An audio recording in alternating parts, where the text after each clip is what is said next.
So when Frank and Amy asked me to do a program on strengths and weaknesses, I was excited because I used to do this a lot and I haven't done it in a while.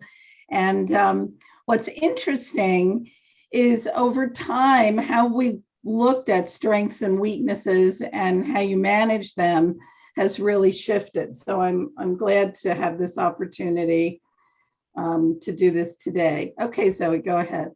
You can advance. So why is this important? I think we focus on a lot of aspects of leadership, and understanding our strengths and our weaknesses and spending some time reflecting on that is really important in terms of our leadership. In all the years that I've been executive coaching and delivering leadership development programs, the one thing that has stood out is how important self-awareness is. So the more self-aware we are as leaders, the more effective and successful we can be, because we know where our strengths are, and we can certainly look for opportunities that enable us to leverage those. And we can also figure out ways to manage our development opportunities, either in terms of how we staff our organizations to make sure we have complementary folks around us. And it also helps us to be clearer about our brand. Okay, Zoe. So there has always been this tension between, do we leverage our strengths and focus on our strengths, or do we tackle our weaknesses?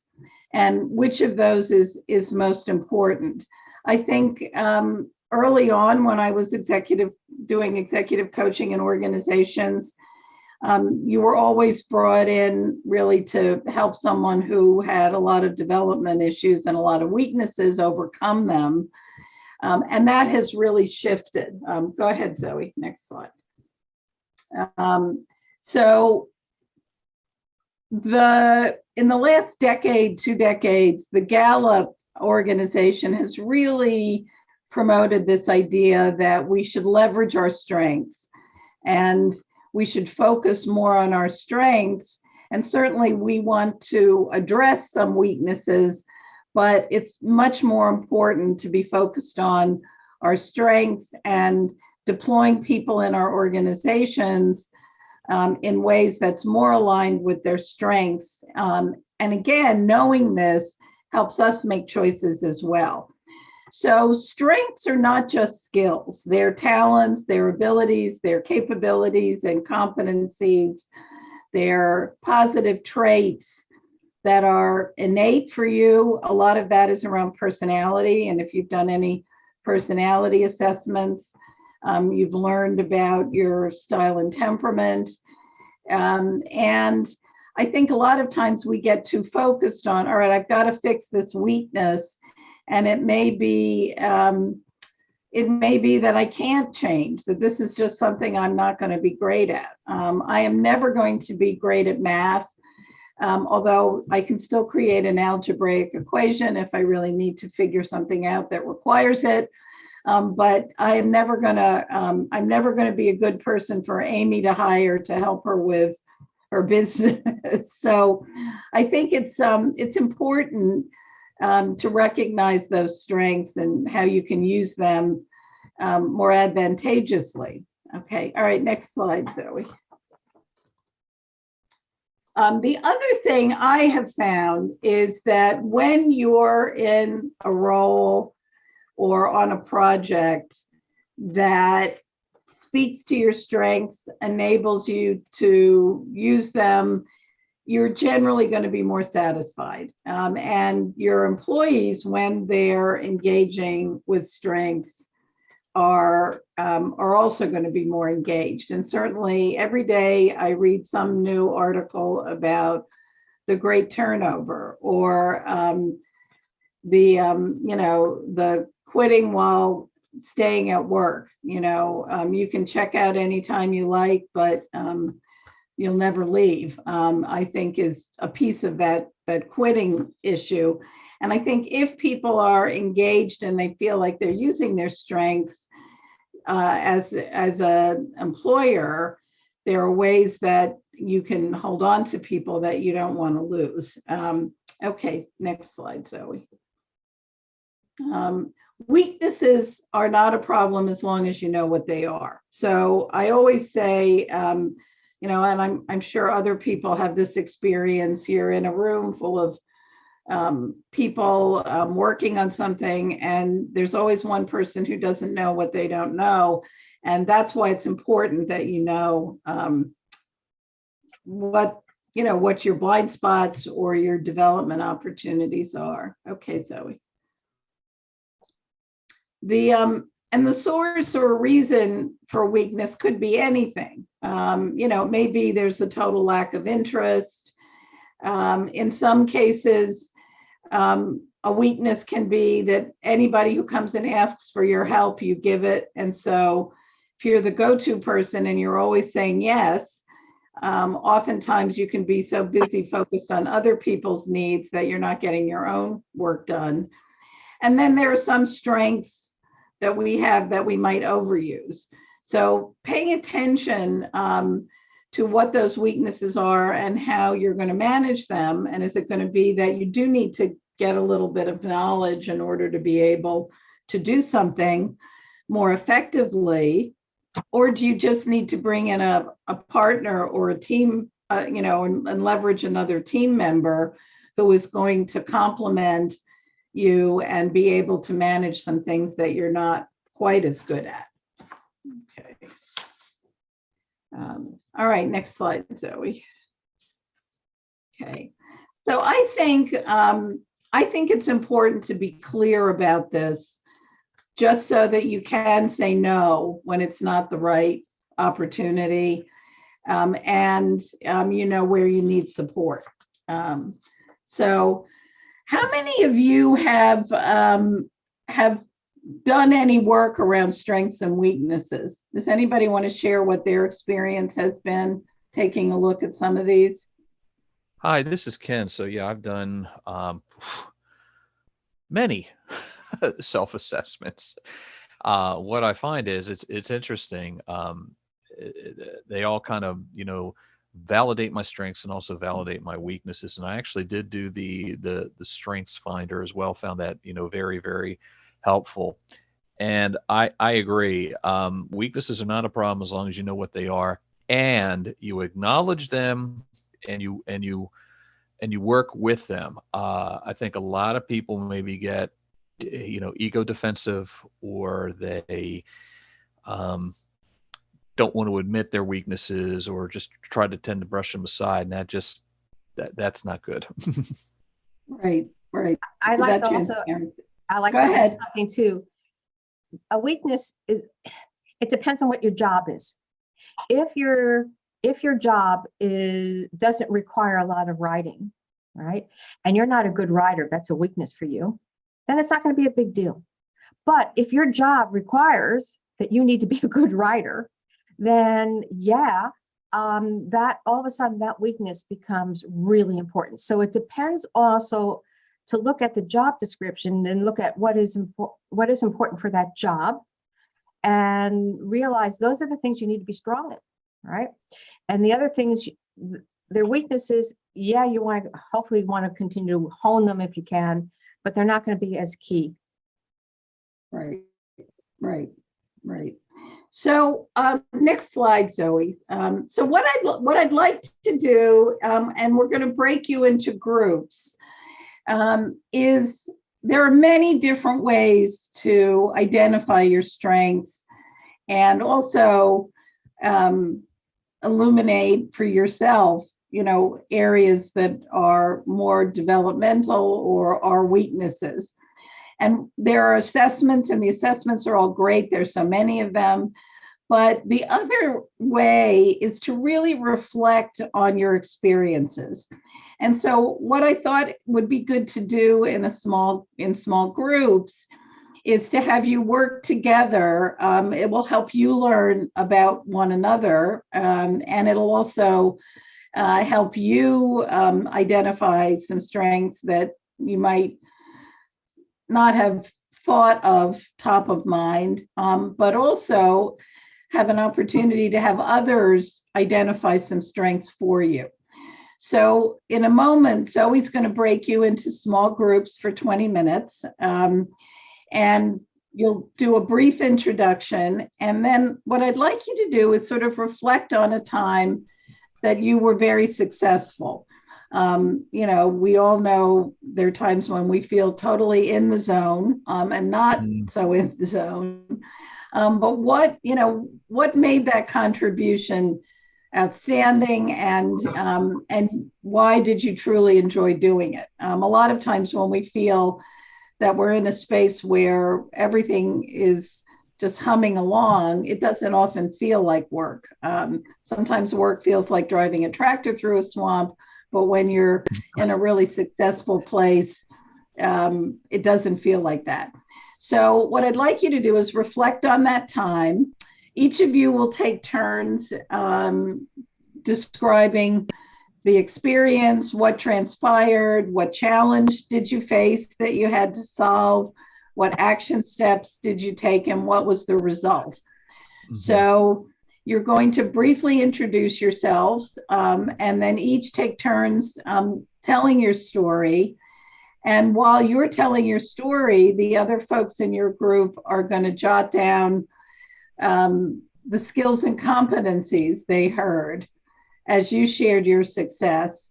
And then I'd like you to reflect on what skills or competencies you felt you used to achieve your goal, and see whether the list completely aligns or your colleagues heard some things you hadn't thought about. But it's, I think it's a good way it's another good way and another good exercise to identify strengths. And then we'll all come back together and debrief. So does everybody know what their task is ahead? So tell me about your experience. How did you learn some new things about yourself?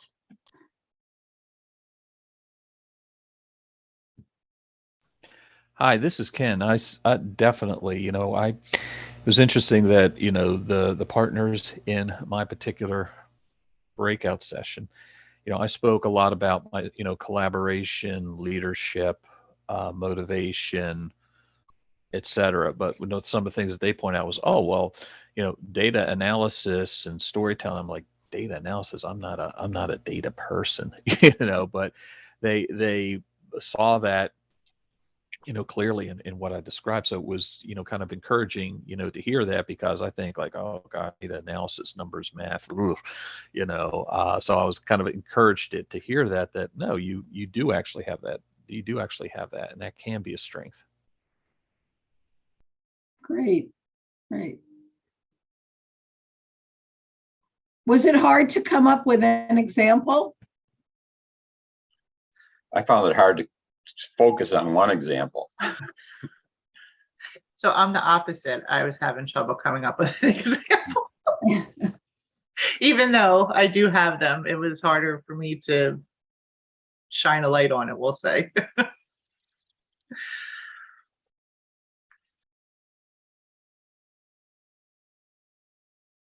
Did you, were there surprises? I mean, obviously, Ken mentioned that people pointed out some things that are strengths that didn't occur to him were in his strengths toolkit.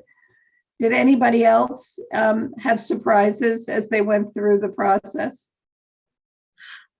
I don't know that it was a surprise so much, and I was in Ken's breakout room with Barbara as well. I don't know that it was a surprise so much as a sort of a dawning realization once my offering was reframed by Ken and Barbara. It was sort of like, oh yeah, that is a really apt description for the things that make me feel like I'm firing on all cylinders.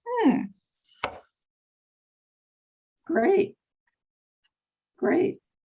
I think in our group, we all pretty much characterized ourselves pretty well.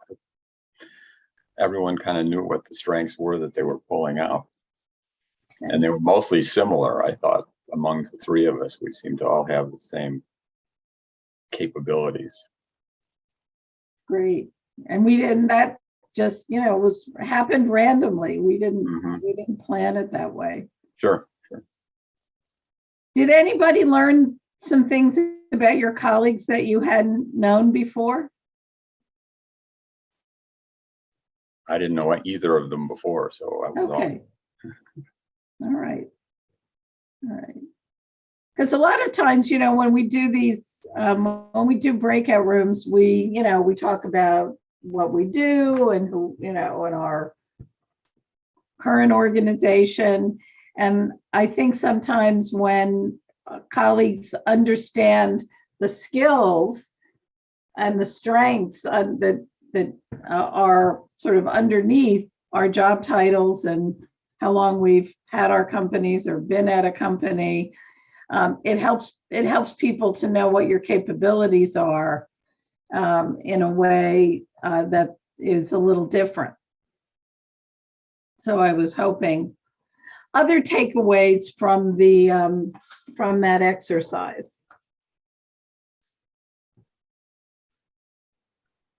Charlie and I both were in the same group, and we both talked about our current disc style and how we had needed to modify our personalities over time to be more effective, moving away from D, basically.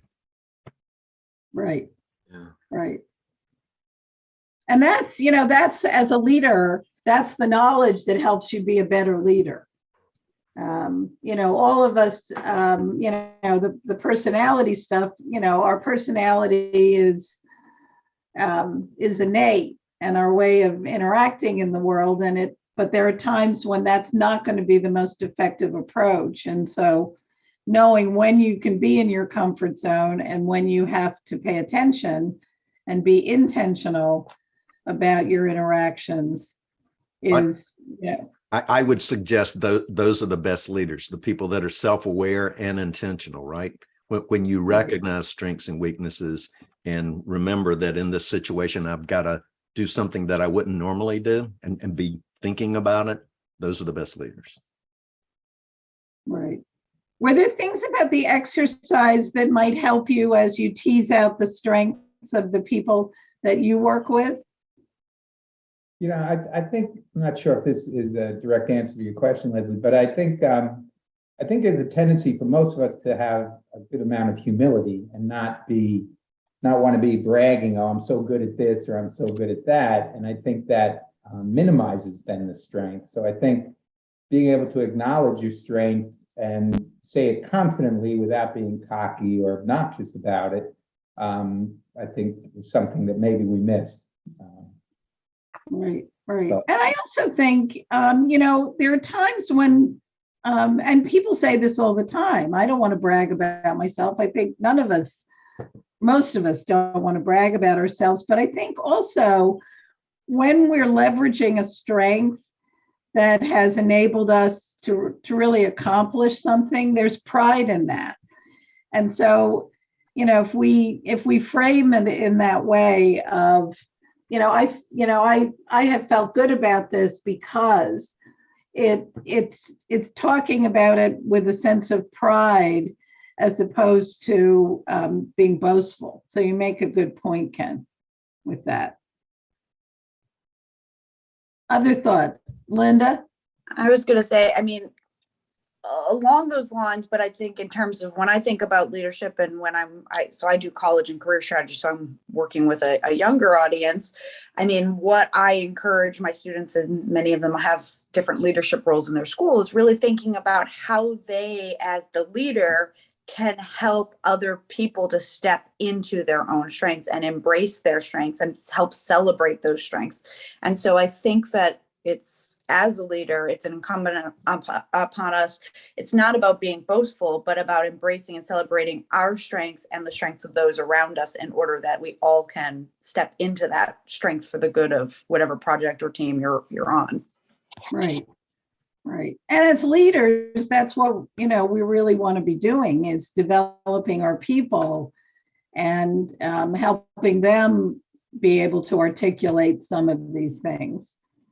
And, there are other questions that can help you focus your thinking. What was the most successful project you ever tackled and why was it successful for you? When you worked as part of a team, what is the most important role you fulfilled and why? When you were faced with an overwhelming or really difficult obstacle, what was the real skill you used to get to the other side? And to pay attention to what strengths others notice in you. I think sometimes when people pay us a compliment or articulate, wow, I noticed you were able to do this because, our first inclination is like, but I think owning that and paying attention to that is another way that you can begin to expand the strengths you have that you are aware of. And I think also, it's again, when someone says, well, what are your key strengths? Well, I know that I'm able to do this, but others tell me that they see this in me, or others have told me. And so again, it's sharing what other people have said as opposed to just you telling it. And I also think the other thing I like to have my clients do is think about what is your personal operating manual. We all have a personal operating manual, and to just kind of break it down to, I do my best work when. So I do my best work when I'm leveraging these strengths or when this situation is in place. I struggle to do my best work. And I think sometimes we know we have struggles, but to really examine and analyze that a little bit to, when I struggle, what's really at play? And sometimes it's I put myself in a situation that was not the right choice. Sometimes it's when I suddenly realize I'm not able to use more of my strengths, that kind of thing. I want to be appreciated for. What do you want to be appreciated for? What do you want others to see in you? And people with the following capabilities are a good complement to my strengths and or my weaknesses.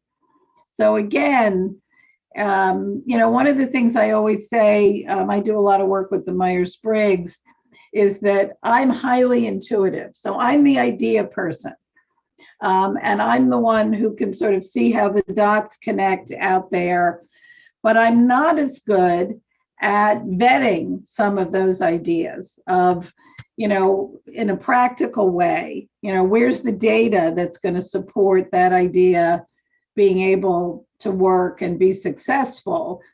And I need to have people who are going to challenge me around me. And I learned that early on, that I really needed help with that vetting, not someone who's going to come up with 1,000 reasons it would fail, but someone who could ask me some really good questions to focus my thinking around that as a leader. And so as leaders, I think we need to be humble and hire people who are better than us at the things that we're not as good at. So, knowing what your personal operating manual is certainly can help you decide which opportunities you and your organization are going to go after. And over the years, and I think the pandemic did this for a lot of us, is that it refined for us what we really want to be doing, what's important. And I know I had some clients right before the pandemic that I made a lot of money, and I was up a lot at night, worrying, thinking, strategizing. And there was one of those clients, my husband said, "Oh, are you going to go back and get those people again?" And I said, "No, I'm going to look for different people because that was not the best opportunity for me. And it's about the money, but it's not all about the money. So I think, the more we really get clear about all of this, the better we're able to focus and be successful. So questions, any questions or any reflections before we close out? Lesley, you mentioned the Myers-Briggs and the personality. How closely related or just down a different avenue is like the whole strengths, weaknesses concept versus personality? Right. Well, I think your personality, your style and temperament, and understanding that is tangential to your strengths. I mean, there are things about our personality that drive strengths, and certainly our personality traits are a piece of it. They're not all of it, but I think that they do interplay. So certain things about our personality probably have led us to what we studied in undergraduate or graduate school, where the things that we really like to do.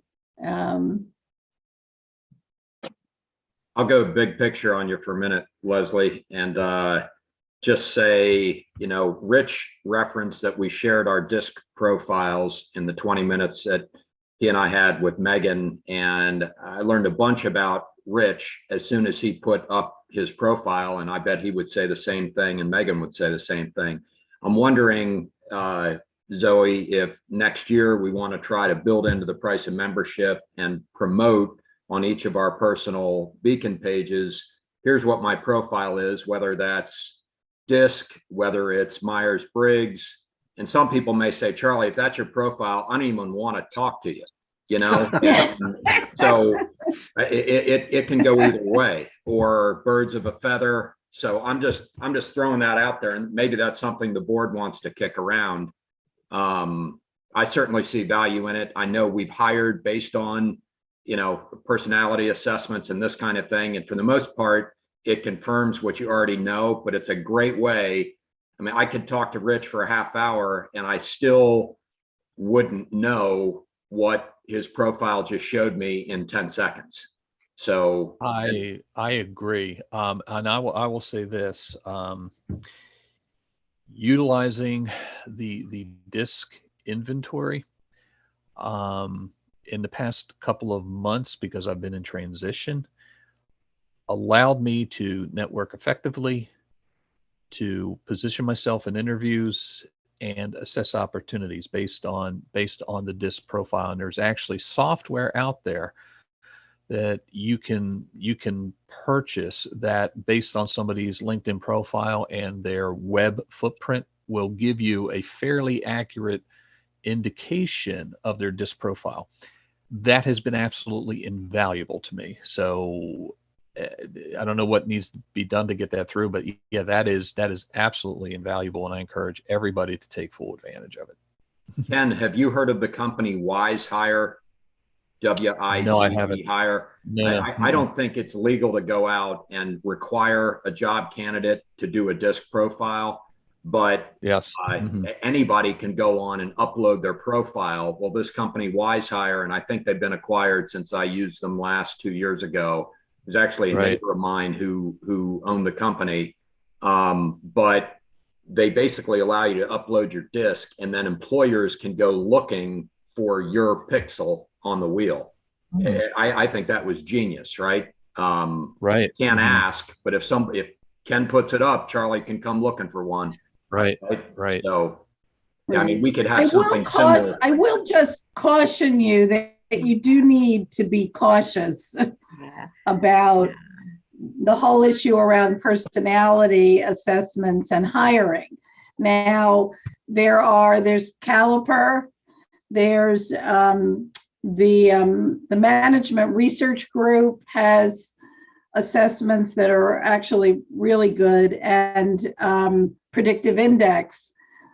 All of those organizations have ensured that their assessments do not have any disparate impact, which can get you into big difficulty with the EEOC. And at the same time, a lot of what those are better for are, how do we deploy this person? How do we onboard the person? Where is a great fit for them in our organizations? And not decide, well, we need to hire an ISTJ, or we need someone who's got a predominantly D orientation on the DISC, because it really is more how do you work together, as opposed to, if I'm a D, I'm not going to survive in this role. So I just say that as a cautionary. Yeah, I agree. I have a love-hate with assessments. I think that if you rely on them too much, it's a problem. But they do provide good information. So you have to be able to not just put all your thought on the assessment that's there. And if you're looking for diversity, the thing that you have to be careful about is, do you want to make sure that you have all personality types that are just like you? So you really do need to think it through. And I always am cautious about using it in a hiring process. There are certainly really introverted salespeople who do incredibly well, probably because they listen so well. So I think you just have to, as long as you keep it is not the main thing, I think it's fine. Yeah, it goes back to the self-awareness part. You can hire a D who doesn't understand how that works in business, and you can make a big mistake. Yeah, good point, Rich. Good point. All right, great. Thank you all. Thank you for being good participants, and I hope this was helpful. And Zoe has the slides, and so all of that will be available to you. So thank you very much. Beacon is the premier executive networking organization serving the Mid-Atlantic region. To learn more, go to beaconforlife.org.